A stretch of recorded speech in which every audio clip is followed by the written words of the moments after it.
Dear students, good morning.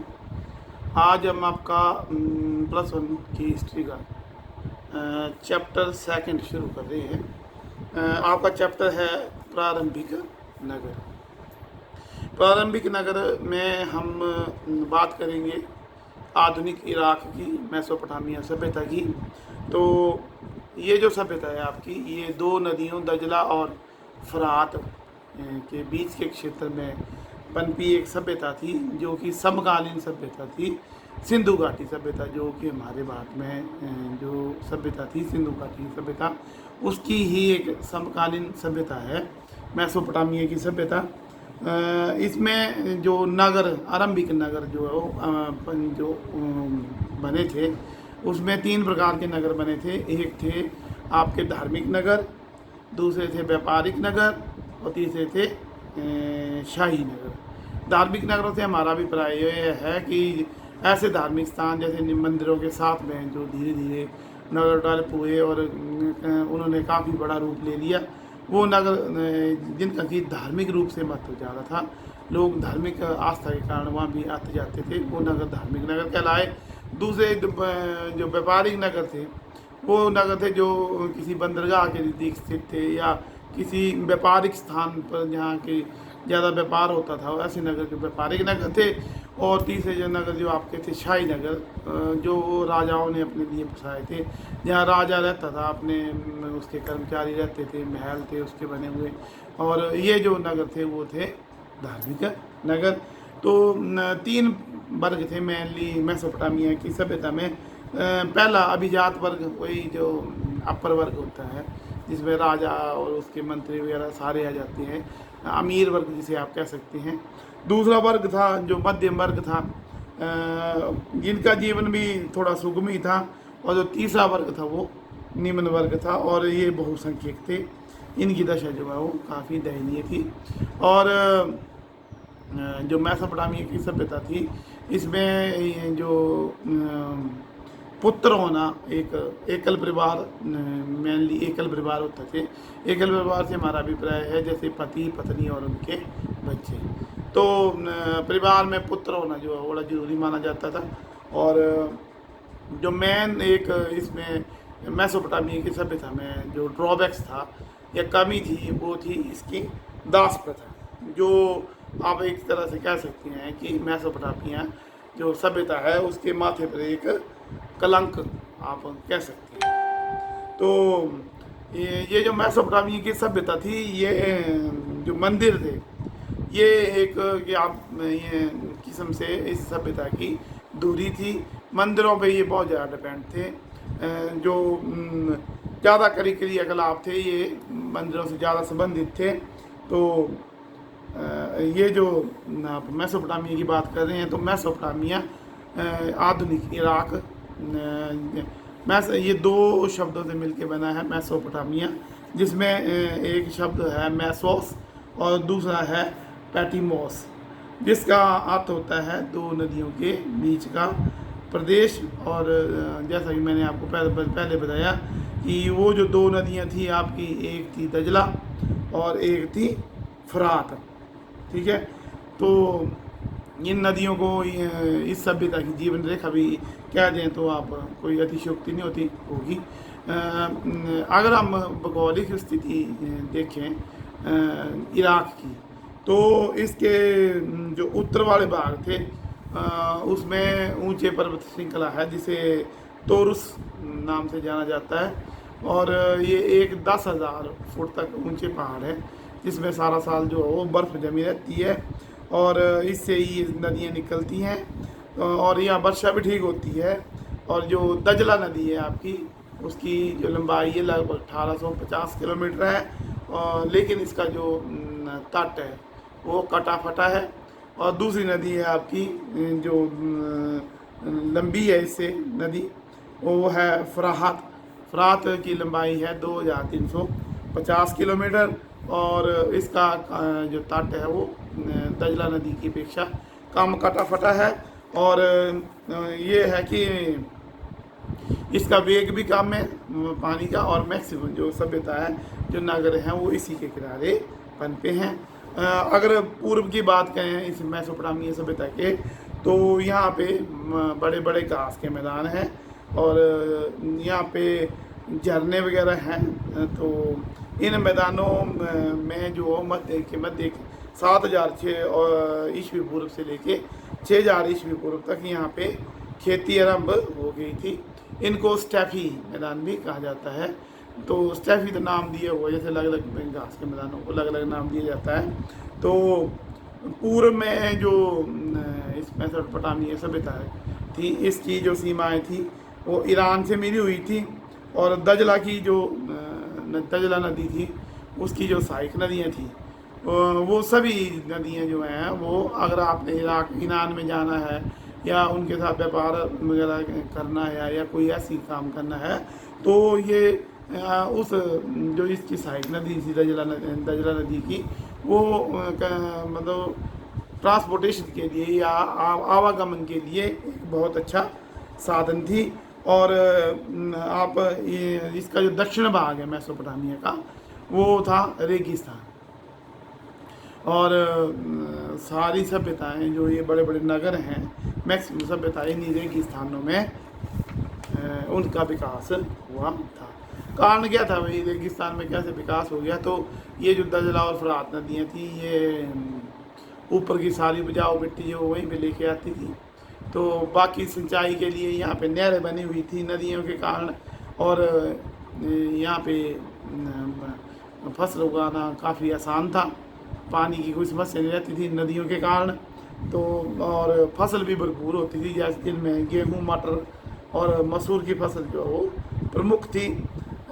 लेकिन कई बार इन नदियों में बाढ़ इत्यादि आ जाने से या इन नदियों द्वारा अपना रास्ता बदल लेने से यहाँ जो फसलें थी वो कई बार ख़राब हो जाती थी। और कई बार जो ऊपरी क्षेत्र में रहने वाले लोग थे और निचली क्षेत्र में रहने वाले लोग थे, इनमें भी आपसी में झगड़ा हो जाता था, क्योंकि कई बार जो ऊपरी क्षेत्र में रहने वाले लोग थे वो इन नदियों का रुख जो अपने खेतों की तरफ मोड़ लेते थे। तो निचले क्षेत्रों में रहने वाले लोगों को कई बार पानी जो वो काम मिलता था। और इन इलाकों में कई जो लोग थे स्टेपी मैदानों में भेड़ बकरियों का पालन भी करते थे, और खजूर का उत्पादन यहाँ पे मेनली बहुत किया जाता था। अब बात उठती है कि नगर किसे कहते हैं। तो नगर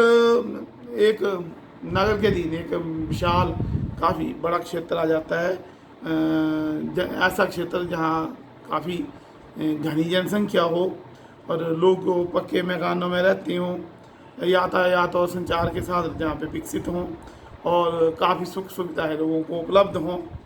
तो इस प्रकार के उनकी सुरक्षा का पूरा ध्यान हो। तो इस प्रकार के जो नगर हैं वो सबसे पहले जो है ऐसे नगरों का उदय जो है मेसोपोटामिया में ही हुआ था, जो कि लगभग 3,000 ईस्वी पूर्व कांस्य युग पे ही यहाँ पे जो नगरों का निर्माण जो वो शुरू हो गया था।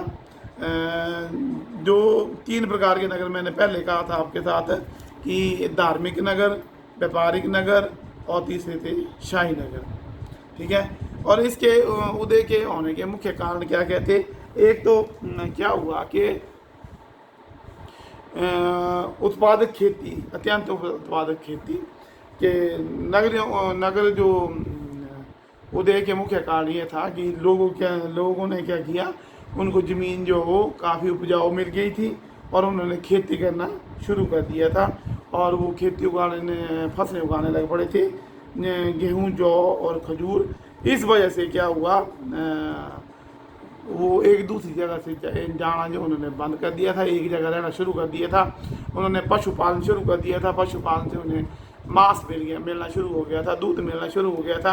तो उन्होंने क्या किया कि शुरू में जहाँ पर अब उनको फसलें भी उनकी अच्छी हो रही है, उनके पशुपालन भी हो रहा है, सब कुछ हो रहा है, तो वही उन्होंने झोपड़ी बनाना शुरू कर दी और वो वहाँ पे रहना उन्होंने शुरू कर दिया। तो धीरे धीरे झोपड़ी बनाने लगे, तो घर बनने लगे, तो घर से वहाँ पे एक बस्ती बस गई और बस्ती जो है वो धीरे धीरे नगर में डेवलप हो गई। दूसरा कारण है कि जल परिवहन। जैसे अगर आप ऐसे सामान ढोना हो आपने, अगर बैलगाड़ी में या किसी घोड़ा गाड़ी में जैसा कि उस समय होता था। वहाँ उस वक्त गाड़ियाँ तो होती नहीं थी, तो अगर आप लेके जाएंगे तो आपको समय भी ज़्यादा लगेगा। अब जो पशु लेके जाएंगे उसको आपको चारे का प्रबंध भी करना पड़ेगा, उसको ठहराने का प्रबंध भी करना पड़ेगा। फिर सुरक्षा की समस्या भी आ जाती है कि कई बार कोई सामान चोरी हो जाए या कोई चोर डाकू कुछ भी हो सकता है। तो इस वजह से काफ़ी समस्या आती थी। तो ये जो नदियाँ थी हमारी दजला और फरात, इनमें क्या था, अगर आप नाव में सामान रखेंगे तो आसानी से आप एक स्थान से दूसरे स्थान जा सकते थे और व्यापार आसानी से होना शुरू हो गया था। तो इसके वजह से भी नगरों का उदय हुआ।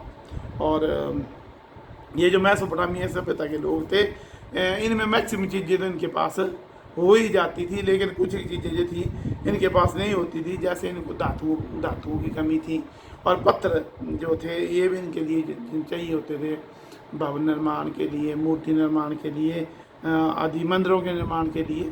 तो ये इनको आयात करने पड़ते थे, धातु और पत्थर। तो ये भी इन्हीं नदियाँ दी जो इनका जल के द्वारा जो आवागमन का साधन था, उससे ये उनका क्या कहते थे, आयात और आयात करते थे, और जिस कारण से भी नगरों का उदय शुरू हुआ। आगे क्या था कि जो श्रम था, श्रम मतलब मेहनत थी, सभी एक दूसरे पे डिपेंडेंट होते हैं। जो नगर के लोग होते हैं, नगर के निवासी होते हैं, वो कभी सेल्फ डिपेंडेंट नहीं होते। जैसे मान लो कोई गांव है, तो गांव में अगर कोई गेहूँ अपना पैदा उगा लेता है या मक्का उगा लेता है, तो वो अपना धान भी उगा लेगा, अपनी सरसों उगा लेगा, गाय पाल लेगा, दूध, तो मैक्सिमम चीज़ें उसके अपने घर में हो जाएंगी, तो वो डिपेंडेंट होता है। लेकिन जब शहर में रहेगा आदमी, तो शहर में कोई और काम करेगा, जैसे किसी का सामान उठा दिया या किसी के दुकान पे काम कर लिया या किसी और चीज़ पे काम कर लिया, तो उसके पास फिर फसल थोड़ी होगी। हम ये कह सकते हैं कि जो शहर में रहने वाले लोग हैं वो क्या होते हैं, दूसरे पे डिपेंड होते हैं, गांव पे डिपेंड होते हैं। ठीक है, तो इसी वजह से अलग अलग लोग जो थे शहरों में अलग अलग काम करते थे। कोई मूर्ति कला का काम करता था, कोई दस्तकारी का काम करता था, कोई अन्य काम करता था। तो इस वजह से सब लोग जो थे वो एक दूसरे पे डिपेंडेंट हो गए, और वो अलग अलग जो जैसे सभी की ज़रूरत थी शहरों में, तो उन श्रम विभाजन के कारण भी बहुत से लोग जो शहरों में आके रहने लग पड़े, और इससे भी नगरीकरण का उदय हुआ। और एक चीज़ और हुई कि मुद्राओं का आगे प्रयोग। मुद्रा मतलब ऐसा होता था कि जैसे कोई सामान मैंने यहाँ से दूर भेजा है, तो मेरे को क्या पता कि रास्ते में उस सामान के साथ किसी ने छेड़खानी की नहीं या नहीं की, तो क्या करते थे, वो अपना पूरा लपेट के उसको मिट्टी मुट्टी लगा के ऊपर से अपनी स्टैंप लगा देते थे, मुद्रा लगा देते थे, ताकि अगर किसी ने तोड़ फोड़ की होगी तो ध्यान में आ जाएगा। वो अलग अलग प्रकार की, जैसे बेलनाकार अलग अलग प्रकार की मुद्राएं लगा गठरी के साथ बांधी होती थी। अगर कोई भी छेड़खानी हो तो उससे पता चल जाता था कि इसके साथ किसी ने कोई छेड़खानी की है या नहीं की है। आगे है कि राजाओं लोगों ने जब भी जैसे उन्होंने अपना राजधानी बनाई है कुछ भी, तो उससे भी नगरों का विकास हुआ। और उन्होंने क्या किया कि सभी के लिए श्रम अनिवार्य कर दिया। जैसे मंदिर निर्माण के लिए लोग लगा देने या किसी काम के लिए लगा देने, तो उससे भी शहरों का विकास हुआ। तो प्रसिद्ध नगर जिनमें हम एक आध नगर की आज आपके साथ बात कर लेते हैं। तो जो प्रसिद्ध नगर मैसोपोटामिया के शुरू में बसे, उनमें एक नगर था उर्क। जो उर्क नगर था ये लगभग आज इराक में की राजधानी जो है बगदाद, उससे 250 किलोमीटर दूर दक्षिण पूर्व में फरात नदी के किनारे स्थित था। इसका जो उदय था वो 3000 ईस्वी पूर्व हुआ, और इसकी गणना भी है विश्व के विशाल नगरों में की जाती है। और आप ये समझ लो कि जो मोहनजोदड़ो था, सिंधु घाटी का नगर, ये इससे लगभग 2 गुना था। और 250 ईस्वी पूर्व आते आते तक इसकी जो क्षेत्रफल था वो 400 हेक्टर तक फैल गया। 250 हेक्टर से 400 हेक्टर तक फैल गया। बोला इसकी जो स्थापना थी वो एनमर्क ने की थी, और इनाना देवी का मंदिर का निर्माण यहाँ पे उसने किया था। और गिलगेमिश जो थे राजा था, उसने इसे अपना क्या है राजधानी घोषित किया था। और इस नगर के चारों ओर एक दीवार का निर्माण भी करवाया गया था। तो ये जो मंदिर बनवाए थे यहाँ पे राजा ने क्या किया हुआ था कि सभी लोगों को जो लोग रहते थे उनको मंदिर में काम करना जो अनिवार्य बना दिया गया था। और ये जो लोग मंदिर में काम करते थे या काम जो भी काम करते थे उसके बदले उनको क्या दिया जाता था, अनाज, तेल, कपड़े इत्यादि दिए जाते थे। इसकी जानकारी हमें वहाँ पे जो खुदाई में मिले हुए हैं दस्तावेज उनसे पता चलता है कि इसमें अनेक प्रकार के जो नगर में कांस्य और अन्य शिल्प के कला के प्रयोग जो इस नगर में शुरू हो गया था।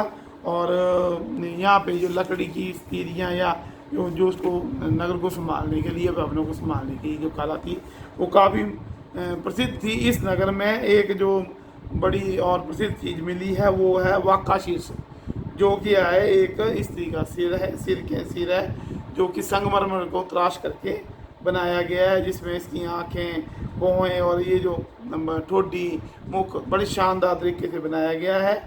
तो ये वाका शीर्ष जो है इससे भी पता चलता है कि हमें कि यहाँ की जो सभ्यता थी, यहाँ की जो वास्तुकला थी वो काफ़ी उन्नत थी।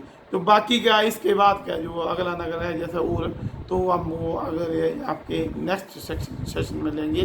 तो टिल देन सबसे पहले तो आप अपनी बुक्स का अरेंज कीजिए और बुक्स को खुद पढ़िए, और अगर प्रॉब्लम आती है तो मुझसे पूछिए, और जो काम आपको बताया गया उसको आप नोटबुक पे उतारते रहिए।